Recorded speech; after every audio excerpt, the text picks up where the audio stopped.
Gave proof through the night that our flag. On today's show, D'Angelo Russell was the change the Dallas Mavericks needed. Jason Kidd finally did it, and they saw the results in a win. Finally, today's Locked On Mavs. This is Cooper Flagg, and you're listening to Locked On Mavs. Dogs, all of zone 5. Explain yourself.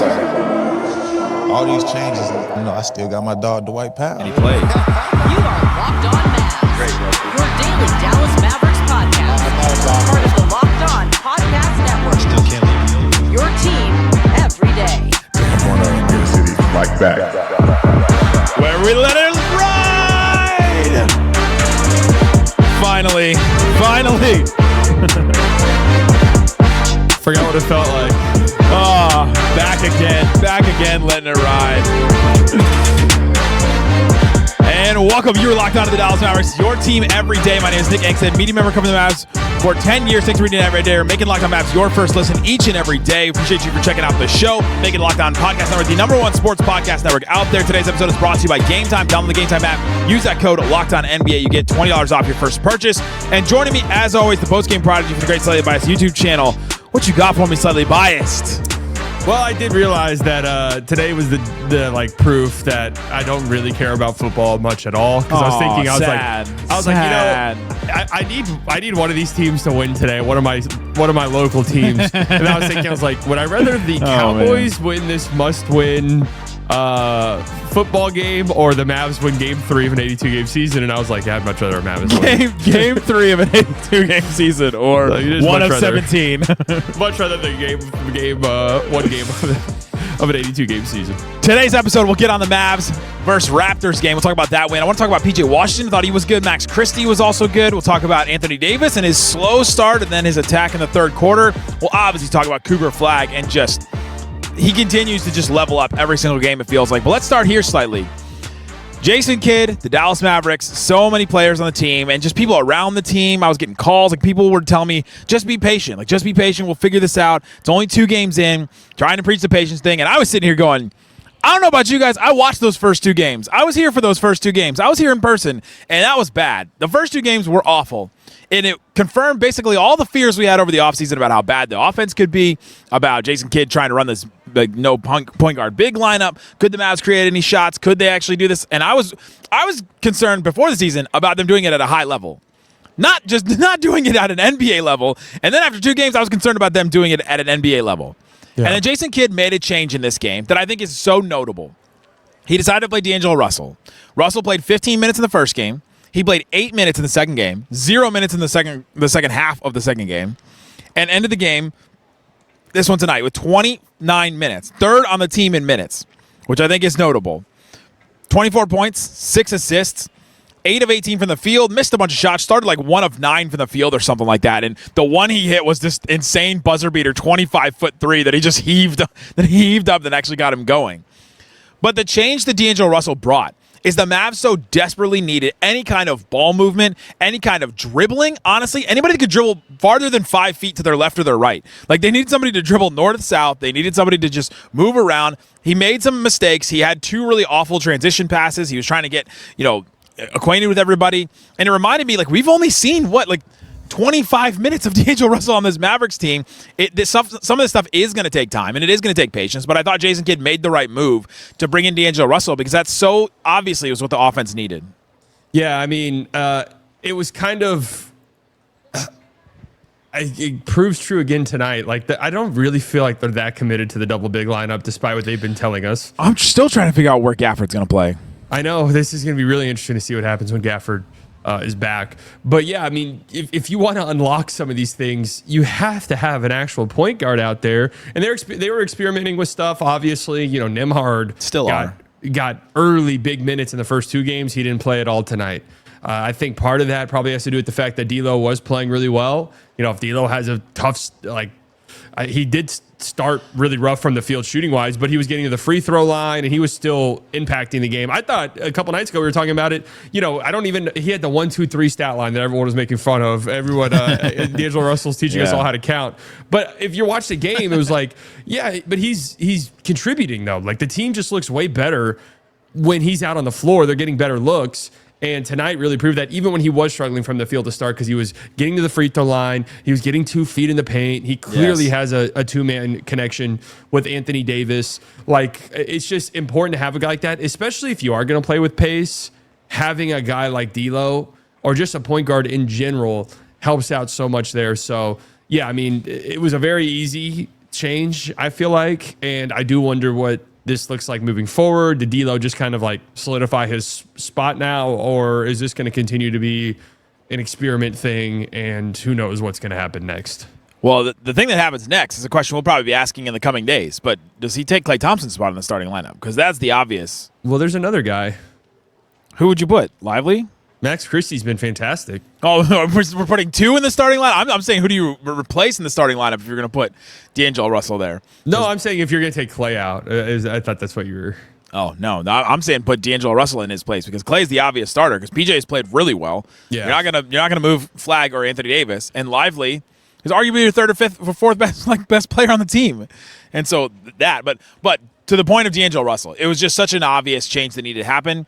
And maybe Kid just wanted to see it for 2 games and wanted to see this lineup run out there for 2 games in the big lineup, see what it could do. And they ran it out there for what, like, I think it was 14 minutes in the first 2 games combined, 33 possessions. They probably ran it for another, like, 10 in this one. And so he's like, all right, 45 possessions, I'm good. Like, I'm good on this one. Let's actually play a point guard in this one. And Kid had the quote after the last game. He said, we're shorthanded at point guard. And I just was thinking here, well, D'Angelo Russell didn't play a single minute for you in the last game. How are you short at point guard? You haven't even tried the ones that you have. Now, Brandon Williams is out this game. You mentioned Ryan Nembhard didn't play this one. Exum is still out. Obviously, Kyrie is out. So they are shorthanded in a way at point guard. But he wasn't even using the ones that he had. And that was the part that confused me. And you see in this game, Mavs finally scored over like 107 points. They scored 140 almost. They have an offensive rating that resembles a good NBA team, 127.5, which is good. The defense maybe we'll probably get into a little bit more, but just creating any kind of movement, any kind of getting into the paint, like you said, like pick and roll, like actually running pick and rolls with a couple guys here and there, pick and rolls with Flagg here and there, where Flagg got that. I think he got that dunk off of one of those pick and rolls with him, or he got something off of a couple of those, and just I think that matters. And having somebody to set it up is just something they obviously needed in D'Angelo Russell. So I thought it was the right move by Kid. I'm interested to see how he handles that going forward. But D'Lo, to your point, I think he has earned a spot to play on this team because, man, they need it. I mean, he should have been at least getting respectable bench minutes. That's why after last game we were like, dude, is there something going on behind the scenes? Like, this makes no sense. Like, really, I get, like, if you're trying to do trial by fire with Cooper Flagg, but it's like, well, somebody still needs to come off the bench. Like, it just really made no sense to me. So it is good to see him playing and contributing. I mean, it was what we talked about all offseason is it's like, well, yeah, we know D'Angelo Russell's flaws. We saw them in the first half of the game when he's missing shots and kind of taking some crazy shots. You're like, what are you thinking right there? But on this team, though, his skill set is literally exactly what this team desperately needs. And it just doesn't make sense to not play that guy. Especially if he's not playing terribly, because I haven't thought he's played terribly to start the season, even though his stats might not have been great. Let's play a quick game of something or nothing. D'Angelo Russell, plus 26 in this game. Dereck Lively was plus 17. Max Christie was plus 17. Everybody else was lower than 10 on this one. Plus 26 for D'Angelo Russell. Is that something or nothing? Definitely something. I mean, that passes the eye test with flying colors. Wild that they won D'Angelo Russell's minutes by 26. I mean, just like bulldozed them in those minutes. Yeah, I mean that really doesn't surprise me after watching the game. Me either at all. A good move. D'Angelo Russell deserves his flowers today. Absolutely played great for the Dallas Mavericks in what they needed, and even the flaws. Like, I'll take all the flaws if that's what you're going to give me on the other end as well. And so coming up, let's get into Cooper Flagg. He had a dunk that I thought was incredible. Was it a poster? Was it not? What do we see from Flagg actually in the scoring? We'll talk about that and more coming up. Today's episode of Locked On Mavs brought to you by Monarch. Let's be honest. Most of us can't even name all the financial accounts that you have. There's so much stuff going on, so many things. You probably have multiple credit cards because you're trying to get all the points in the different things. You may have an airline credit card. You're trying to get the points on there, and then you're like, all right, now I have a day-to-day credit card. Maybe you have like Apple Pay, and that has a whole thing on it with a savings account. Maybe you have attached to it. There's just too many things going on all at once. That's why I started to use Monarch Money. Monarch, all-in-one personal finance tool that brings your entire financial life together in one clean, easy-to-use interface on your laptop or your phone. I love the different charts that it gives you. If you're not a spreadsheet person, this is the thing for you to help get your money in order. Don't let financial opportunities slip through the cracks for you. Use the code LOCKEDONNBA. You get hold on. You get 50% off your first year at monarch.com. That's monarch.com, and use that code LOCKEDONNBA to get half off your first year. So if you wouldn't do this with a code, you would pay 100% full price. I don't even need the cool data visuals or the spending categorization to know that that is a good deal for Monarch. Monarch.com to get 50% off your first year. Use that code LOCKEDONNBA. Also brought to you by Game Time. Game Time. We're in the equinox right now. We got baseball, World Series. We got NBA. We got the football. I won't say the Cowboys anymore because it would make slightly too sad. But you've got college football. You've got hockey going on with the Stars. All kinds of great stuff happening all the time. And with basketball season, Game Time comes in really clutch. The app gives fans the advantage. It's your ultimate life hack for scoring amazing NBA tickets fast, easy, and stretch-free. A friend and I have been trying to watch the Dallas Mavericks tickets, and they go down as it gets closer to game time. Then about 30 minutes before game time, they go up real fast, and then they go down again. You got to really watch it. It's kind of fun to watch to see it go up and down. But you can take the guesswork out of buying tickets with Game Time. Download the Game Time app, create an account, and use the code. It's the same one, Locked On NBA, for $20 off your first purchase. Terms apply. Again, that's code LOCKEDON NBA for $20 off your first purchase at Game Time. Download that app or go to GameTime.com. Swipe, tap, ticket, go. Shut it down! Let's go home! Thanks for hanging out with us on Locked On Mavs, being part of the show, part of the Raccoon Squad. That's what we call our listeners, listening every day. We appreciate you for checking out the show. Shout out to everybody that I met today. I met so many people. Shout out to Chris that I met a couple games ago. I forgot to give you a shout out. He's like, give me a shout out. And I'm like, well, you have a generic enough name that I will probably remember. I will probably remember that one. Shout out to a couple that came up to me that were at our live show. And they're at the live show at Four Corners back when we did it a while ago. They dressed up for Halloween as Fat Luca and Nico for Halloween, and they sent me the pictures. That's pretty good. No, it was pretty good. That's a good one. Yeah, but shout out to everybody. I also saw a fan in a Luca Lakers jersey, and I was like, I respect it, I guess. Still. A Lakers one? Luca Lakers jersey here, watching the Mavs. I was still excited about the Mavs. I was like, all right, I get it. You're making your statement. Nico probably saw you in that. Cooper Flagg finished this game, 22 points. He had 4 rebounds, 4 assists, and a block. And he had a couple of threes that he hit that were pretty confident. The dunk that he had, a poster on Mamukelashvili. Mamu. That was the most that I've seen this crowd react to Cooper Flagg. And I think that's part of the story here. I want to talk about that more in depth a little later. But that was a moment, I think, for Mavericks fans slightly. Yeah, and I mean, it's a moment for Cooper Flagg, too, who's built off these moments so far in these first 3 games. I don't think it's surprising that we saw the aggressiveness right from the opening tip-off from him tonight that we saw in the fourth quarter against the Washington Wizards. This is a kid who, 18 years old, Game 3, all throughout his season at Duke last year, just got better every single game. It has gotten better every single game so far, each game better than the last. So, by, game 40, he'll be the best player in basketball. So we do have that to look forward to. Growth is linear. That's what I hear from a lot of people. Every time somebody talks about a young NBA player, they're like, growth is linear. So. And it's with Cooper Flagg, it is just, we're skyrocketing. So, that play right there just kind of embodied what the optimistic people in regards to this team kind of envisioned, what the idea of having Cooper Flagg out there and having these ball handlers out there who could play defense and get stops and get blocks and get steals and then run and transition, because that play comes off of a miss and Coop just runs the floor. And I mean, he's an athlete, man. He really is. I saw some people that were concerned about how much of a functional NBA athlete is he. He's got some serious bounce, and he goes up with some serious aggression. And man, he's one of those athletes. Because I thought that a little bit too, especially when I went to summer league and I was sitting there in Vegas, and I was like, man, I don't know. I've seen some things in college where you just go, is he going to be able to hang with actual NBA athletes? And then you watch him and you go, oh, he's that guy that is always just like walking slow and like kind of has Shaggy from Scooby-Doo arms where they just kind of flow like next to him. And you just don't ever, like, you don't see it coming. Slightly, dare I say, he's sneaky athletic. Well, I wasn't going to go there because it was one of his key traits. But there were some. But you don't like see it coming if you're just like watching him or you watch him warm up or whatever. Like all of a sudden he'll just like in warm ups today he tried the like behind the back and like dunk. It's called like the Raptor or something like that. Like he tried this crazy dunk in warm ups and you just go, oh, that came out of nowhere after he's just like kind of walking around a little bit, like waddling around. Yeah, I mean, he like real draft nerds were like, oh, I don't know if he can like really beat guys. I think part of it is because he's 6'8", and he's not.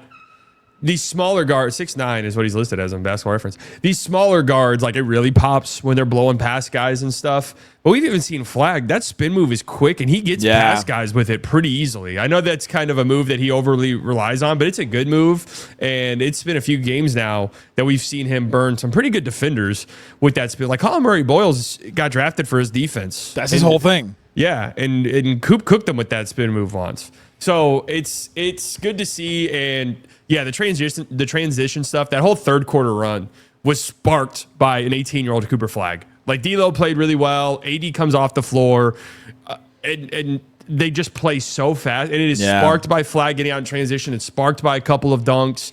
D'Lo even talked about how that energized the team, and you could just feel the team sort of feed off of that. So yeah, it's very encouraging. Everything about Coop's been encouraging so far. That whole third quarter run that you talked about, it was a 17-6 run, and Flagg was part of all of it. Like it started, I think, 8:45 left in the third quarter. Anthony Davis and Cooper Flagg a side pick and roll alley-oop. Like he's really good at hitting Anthony Davis with those alley-oops, which I think we're just going to see grow and grow as we see with these centers. He had a drive with multiple dribble moves on Colin Murray-Boyles that you talked about where, like, you see it's not just like a drive straight forward. He's got no other counters, no other moves. He was doing behind-the-back moves. You mentioned the spin move. Like, he's got other stuff there. And then he had another one where got a rebound, pushed up the floor, had a nice pass to Max Christie in transition for a three, got a dunk off of Naji Marshall, rebound and push. He runs the floor as well. And then he caught the body on Mamu. That was an and one. That was a 17-6 run that capped it off there. And it was just, I thought you just saw so many different things that he can do, and you saw that smaller lineup that's a little bit faster. And that's kind of what the Mavs want to play. The Mavs wanted to play this faster pace, and you can play that with young guys. They had, I think that lineup out there was Lively, Flagg, I think it was Naji, PJ, and Max Christie, or maybe it was D'Angelo Russell instead of PJ. Out there for a good chunk instead of PJ, yeah, but that lineup you could push. Everybody can grab the ball and dribble except for maybe Lively, but Lively runs the floor because he's big and fast, and so you saw so many things from Cooper Flagg in that run right there that you go, oh, that's it, like that's it. And then after the huge dunk, the whole crowd was just chanting Coop every time he checked in afterwards, which I thought was like a cool moment. Yeah, I mean that's the part of it is he's going to be a fan favorite because that's the effort and the tenacity that he plays with is just it's noticeable to anybody who watches. So yeah, I mean it's that third quarter run was kind of the vision that you would have for this team, where they're going to get stops, they're going to play defense, and they're going to play fast, they're going to dunk, they're going to be huge and gigantic, even if there is D'Lo on the floor instead of PJ. D'Lo's 6'5". D'Lo's not small. Yeah, exactly. It's not like D'Lo's Ryan Imhard, right? Like he's a decently sized point guard. Well, I mean, it's just true. It's just true. And, D'Lo was really active with his hands tonight on defense, by the way. So you got to give him some props there on that end of the floor. But, yeah, that was the whole idea is get stops, get out and run. Early in the game, the first half, I was wanting to rip my hair out. Their transition defense was horrendous. Yeah, it was. And if you're going to play fast, which I give them credit for, they did play fast today offensively, you got to get ready for that track meet defensively too, because it's not like you get to play fast and the other team's going to be like, all right, well, time for us just to walk the ball up the floor and we're gonna dribble this thing out. Like the other team's gonna be like, oh, they sprinted in transition and maybe a few guys aren't being about, okay, time for us to sprint in transition. And they gave up so many basket off of makes in the first half. Like it's unacceptable stuff. But they did much better in the second half, and that third quarter run was like, all right, here's the vision. You're gonna play fast, you're gonna swarm defensively, you're gonna run guys off the 3-point line, and then once you get a miss, you get a rebound, you're pushing. And that's how they won the game. I mean, that's what we've talked about here. Is like these lineups where you can like punch the other team in the mouth, and all of a sudden you're at 14. That's what happened basically. Yeah, and then you should be able to lock in on defense and hold that lead, right? Because you come out and get those points all in bunches, and then you hold the lead. But their defense has not been up to snuff, and we'll talk about that in the coming days for sure on this show. Coming up, let's talk about Anthony Davis. Let's talk about PJ Washington, too, because I think all three of these guys, Flagg, AD, and PJ, all had really good games in this one. They're all kind of finding their stride together, and I want to talk about that coming up. Today's episode of Locked On Mavs brought to you by FanDuel. The NBA is back. There's no better place to get in on the action than FanDuel, the official sports betting partner of the NBA. Cooper Flagg, still the favorite to win Rookie of the Year, minus 135 to win it. And VJ Edgecombe is now number 2 to win it. I think Trey Johnson was at one point. I think Dylan Harper was. Ace Bailey was at one point, number 2 to win it. But VJ Edgecombe's real close to Cooper Flagg. I think it's the closest he's ever had to competition there. Plus 210 on FanDuel. And Dylan Harper plus 1,400, Trey Johnson plus 1,400, Con Knipple plus 2,700, and then Ace Bailey plus 2,700. Those Ace Bailey odds are, I don't know, I'm looking at that. But the deal on FanDuel right now, if you are a new customer, you can place live bets anywhere. And right now, they're giving new customers $300 in bonus bets when your first $5 bet wins. So if you're new and you want to try something, do something that is absolutely like guaranteed to win. Put $5 on something like you just know for sure. Maybe it's a happiness hedge where you're like, I'm going to bet against the Cowboys. So if the Cowboys lose, then you're like, all right, I feel good about myself because I won money. So head to FanDuel.com to sign up today and play your game with FanDuel, the official sports betting partner of the NBA. Shut it down! Let's go home! All right, Slightly, we're talking about the Mavs win against the Toronto Raptors. It's 1-2. It's not 1-2 is not, the worst thing in the world. That's they can come back from that. Yeah. The Thunder tomorrow. Yeah, that. I wasn't gonna bring that up, but hey, they've owned them. They had the God of Thunder in PJ Washington. I want to talk about him because I thought he had another really good game. He was running point guard for the Mavs for a lot of this game too. Like when D'Angelo Russell was not. That's still kind of an experiment that the Mavs are running, but him and I thought Anthony Davis kind of found their stride in some ways in this game. Anthony Davis, 25 points, 10 boards, 3 assists. He had 3 steals, 2 blocks, 11 of 14 from the field. Only took 1 3, but his counting stats are not too different from the first 2 games, but I just thought the way he was in the third quarter, the way he was attacking in the paint, I thought was different. We saw some good defensive plays from Anthony Davis, too. We're starting to see those a little bit more. And as he gets his legs under him, we're going to see more and more of that from Anthony Davis because he just has not looked like the top 10 player, defensive player of the year type candidate, Anthony Davis, that we've been used to. And you're starting to see a little bit, like some flashes of that, I thought, in this game. Yeah, I mean, AD is kind of a victim of what I was talking about earlier with the transition stuff. If you watched him in LA, like this isn't that surprising that some of the pace would affect him defensively. But he did look much better in that third quarter and in the fourth quarter. I mean, I don't know how many jumpers he shot tonight, but it was a very, very small amount, right? It was a lot inside. The Raptors aren't a gigantic. They can be pretty big, but they don't have like they don't have a traditional like big off the bench. So like there's opportunity, ample opportunity, and Pirtle was in foul trouble this whole game. So there was the opportunity there in the second half for AD just to feast in the paint, which he did. So I think that's also a product of having D'Angelo Russell play minutes and set him up. Flagg hit him on a beautiful lob. I mean, those two I think are starting to get their connection down as well. But yeah, I mean that's the thing for AD for me is let's get him to a place where transition defense just has to be better. Because if this team's gonna play with pace, it has to be a full buy-in from everybody on the floor on the defensive end in transition. Absolutely. 14 shots for Anthony Davis. Off the top of your head, how many would you guess are outside of the paint? 4. I already told you he took 1 3. 2 shots from Anthony Davis outside of the paint. He took that one corner 3 that he missed, and then he took a like top of the key jumper that went in. Okay. 2. Like that we can live with that. Honestly, like I keep saying, when he starts his offense from 15 feet and in, he's almost unstoppable. Like he just is so big and has such good touch, can dribble, can move around. Like it just is unstoppable there. They're playing him at 5 a lot too because they didn't play Lively. He still have not played as lively as much as I thought he would play with Gafford out. Like he's still playing the 21, 24 minutes that we've seen him play, like 21 minutes for Lively, and not a lot of them with Anthony Davis. Like the start of the first quarter, start of the third quarter, and that's kind of it for the double big lineup. This is exactly why I said I wanted to wait until what we saw in the season before I said a word about the double big lineup because I was not convinced they were. They kept saying they were going to do it. I know, but they say a lot of things. And then wait, are you saying that Jason Kidd sometimes lies to us? I think sometimes Jason Kidd might lie to us. But it really is going to be interesting when Gafford comes back. I don't know the drop with me. I wish it's going to be so interesting when Gafford is back in this lineup. I just can't figure out where he's going to play. Because what, you're going to split Lively's minutes in half? Lively needs to play more than 20 minutes. I'm telling you that much. He already needs to play more. I know. You were like very clear and very strong in your take that he's the third best player of the team. Yeah, I mean, I last game, huge foul trouble immediately. Okay. Sure. Completely different. Understood that one. Today, there were times in the first half where I was like, is Lively going to play 14 minutes tonight? Like, what is happening? I don't really understand. And Gafford's somebody who deserves at least 20 minutes. And you look at the team and it's like, okay, they're already not committed to this. Lively was in ESPN's top 75 players. Yeah, and he deserves it. And he is a top 75 player in the league. And he's not I'm getting here to minutes. stand on business there. Hey, I'm with you. I like PJ.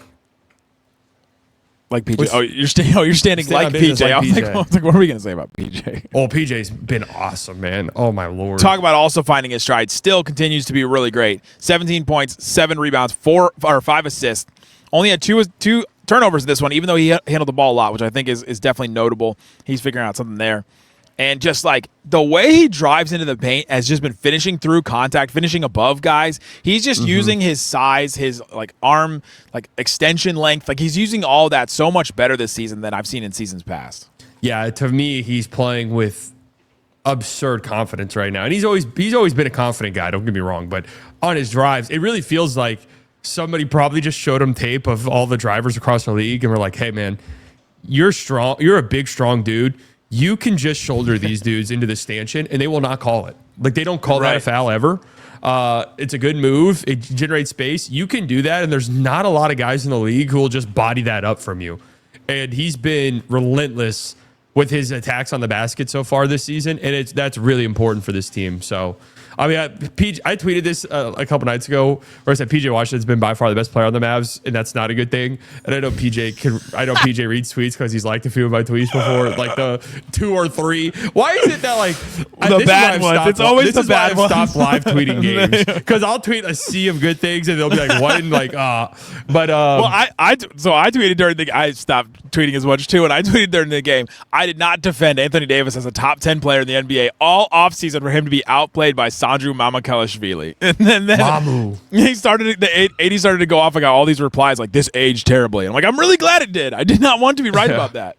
By the way, Mamu's kind of a sneaky Mavs killer guy. I feel like he always kind of plays well against the Mavs. Well, he was on the Spurs, and that was like a Mamu. But anyways, also Follow-Up loves to say Mamukelashvili. It's like one of his favorite things to say on the broadcast. It is a nice name. Also, it's a nice opportunity to flex. I saw Follow-Up shared a Instagram story from one of the football games. Guys, that's what us Europeans call soccer. Football.